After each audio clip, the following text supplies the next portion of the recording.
Morning, everyone. Thank you for joining us. As temperatures begin to drop, New York families are facing a crisis. It is a crisis created by President Trump and the Republicans in Congress. First, Republicans shut down the government, pausing critical funding for Low-Income Home Energy Assistance Program, or LIHEAP. Now, the Trump administration is dragging its feet on releasing $4 billion that has already been approved to help families heat their homes. This is delaying New York's ability to open applications and begin distributing the funds, quite literally leaving New Yorkers out in the cold.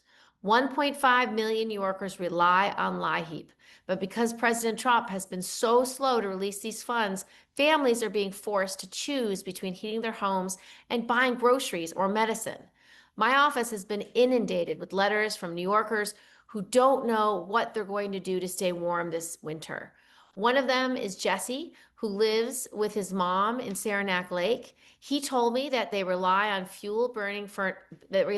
their fuel burning furnace to heat their home in the winter. But without the LIHEAP funding that has been a lifesaver for them in the past, they just can't afford the fuel for the season. Up in Saranac Lake, temperatures have already dropped below 20 degrees. Jesse and his mom are doing everything they can to keep warm, hanging curtains over windows to prevent drafts, piling under blankets, even wearing winter coats and wool socks in their own home. But without LIHEAP funding, there's only so much they can do. This is a direct consequence of the Trump administration's cruelty. We've seen the deadly results of leaving people in the cold before. A blizzard in Western New York a few years ago took nearly 50 lives, some in homes without heat. Fires sparked by space heaters, a cheaper but more dangerous alternative to heating homes, have killed multiple people in the Bronx. These tragedies are preventable. The money is there. We just need the Trump administration to swiftly follow the law and make it available for the states to distribute. That's why I'm demanding that this administration immediately release the $4 billion that they are legally obligated to use to help Americans heat their homes. No one should choose between staying warm and staying safe. I will keep fighting until these funds are released. Thank you for your questions.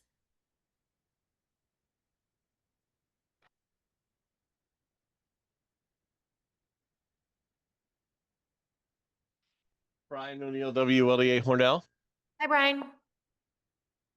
Um, what is the president saying as to why he's doing this? I just think he doesn't care. I don't know. Does he say why he's not sending the LIHEAP money? He hasn't said a darn thing, and it's ridiculous. He's unwilling to just release the money that's already been obligated. He keeps trying to do Congress's job.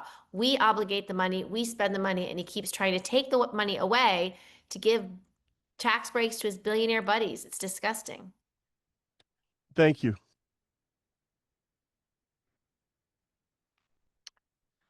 Other questions on topic, off topic? Brian O'Neill again. Go ahead.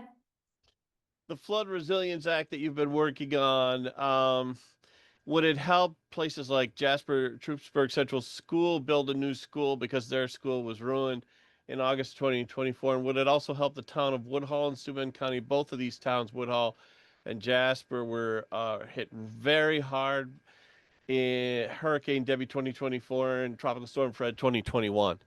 Yeah, so we did get a disaster declaration in 2022 for the 2021 storm, and they have received money to rebuild. So what this money could be available for is if they are building something new to be more resilient.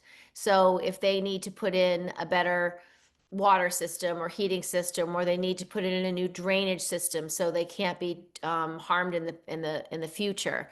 Anything to create resiliency so the disaster that happened last time doesn't happen again. So if they need to rebuild, whether it's berms around the school, whether they need to rebuild plumbing or any parts that are resilient for future protection, that would qualify.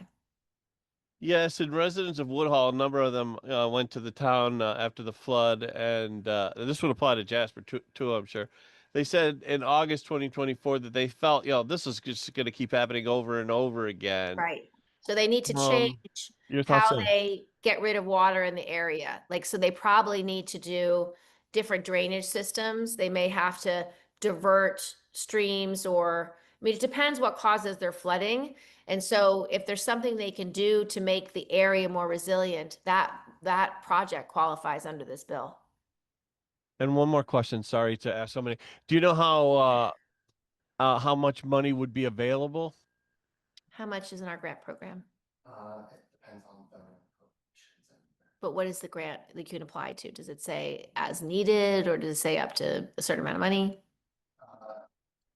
depends on the state conservationist, and what they see as eligible. But We will find out. I don't know the answer, so I will look it up. But it'll be a grant program where you will apply for federal money.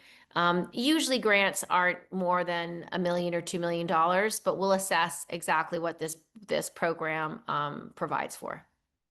Thank you so much. Any other on topics or off topics?